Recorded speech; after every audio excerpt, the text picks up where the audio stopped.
ویلکم بیک یو ځل بیا تاسو سره موجود یم یاسر ټیکنیکل چینل لا نننۍ ویډیو دا کسان لپاره د کوم کسان چې پلی سټور آی ډي نشي سازولی یعنې جیمیل اکاونټ نشي سازولی نو بالکل دغه طریقه تاسو ته نن په دې ویډیو کې درښیم. بالکل اسانه طریقه ده، په یو کلیک سره تاسو د جیمیل اکاونټ سازولی شئ. نو دا طریقه درښایو که تاسو تر اوسه پورې زموږ چینل نه وي سبسکرایب کړی یاسر ټیکنیکل چینل ضرور سبسکرایب کړئ، او که څوک دا ویډیو په فیسبوک ګوري نو مهرباني وکړئ دا ویډیو نورو ملګرو سره شیر کړئ او د فیسبوک پیج هم لایک کړئ.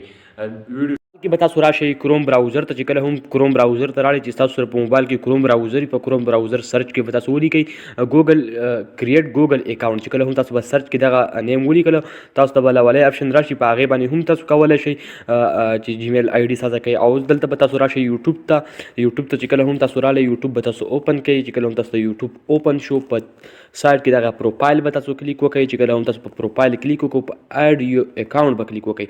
چې کله هم تاسو کلیک وکړو دلته به تاسو ته دغه انټرفیس راوړي، تاسو کتلی شئ چیکینګ اینډ پو. چې کله هم دغه تاسو لاک ته ورکړو ویریفای سکرین لاک دی هغه تاسو ورکړو، دلته به تاسو ته دغه جیمیل اپشن راوړي. تاسو کتلی شئ دلته تاسو ته لیکلي فارګټ ایمیل، دلته به تاسو ولیکئ کریټ اکاونټ. چې کله هم تاسو په دا باندې کلیک وکړو فار مای سیلف، چې کله هم تاسو په دې باندې کلیک وکړو دلته به تاسو خپل نیم ورکئ، یعنې کوم جیمیل په څه نوم سازئ په هغه به تاسو نیم ورکئ. کله هم تاسو دغه نیم ورکړو دلته به تاسو ورکئ لاست نیم، بیا به تاسو په نیکسټ کلیک وکړئ. چې کله هم تاسو په نیکسټ کلیک وکړو دلته به تاسو ته دغه ډی به ورکئ، یعنې کوم ډیټا برث دی هغه به دلته تاسو ورکئ.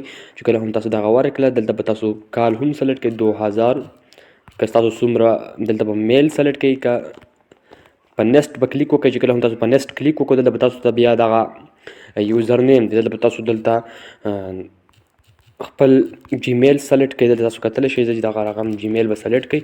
چې کله هم تاسو په نیکسټ به کلیک وکړئ. چې کله هم تاسو په نیکسټ کلیک وکړو بیا به تاسو دلته پاسورډ ورکړئ. چې کله هم 8 انچي پاسورډ به ورکړئ دغه رقم. چې کله هم تاسو 8 انچي پاسورډ ورکړو، چې کله هم تاسو 8 انچي پاسورډ ورکړو دلته تاسو کتلی شئ 8 انچي پاسورډ به ورکړئ. بیا به تاسو هم په نیکسټ کلیک وکړئ. چې کله هم تاسو په نیکسټ کلیک وکړو دلته به تاسو ته دغه اکاونټ ساز شو. دلته تاسو کتلی شئ ایس ایمینیسټ، دلته تاسو کتلی شئ خان دغه اکاونټ ساز شو. په نیکسټ کلیک وکړئ او بس اکاونټ تیار شو، جیمیل آی ډي ساز شو. دلته تاسو کتلی شئ اوس دلته په آی ایګري باندې کلیک وکړئ. چې کله هم تاسو په ایګري باندې کلیک وکړو جیمیل اکاونټ تیار شو. دلته تاسو کتلی شئ چیکینګ روان شو، یعنې د ګوګل اکاونټ ساز شو.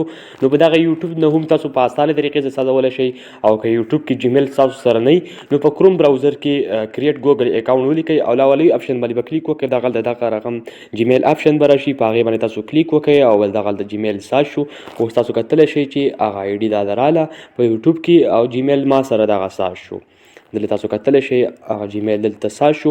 که ویډیو خوښه شي ویډیو لایک کړئ، یاسر ټیکنیکل چینل ضرور سبسکرایب کړئ او دا ویډیو نورو ملګرو سره شیر کړئ. اوس راکړئ اجازت، د الله په امان.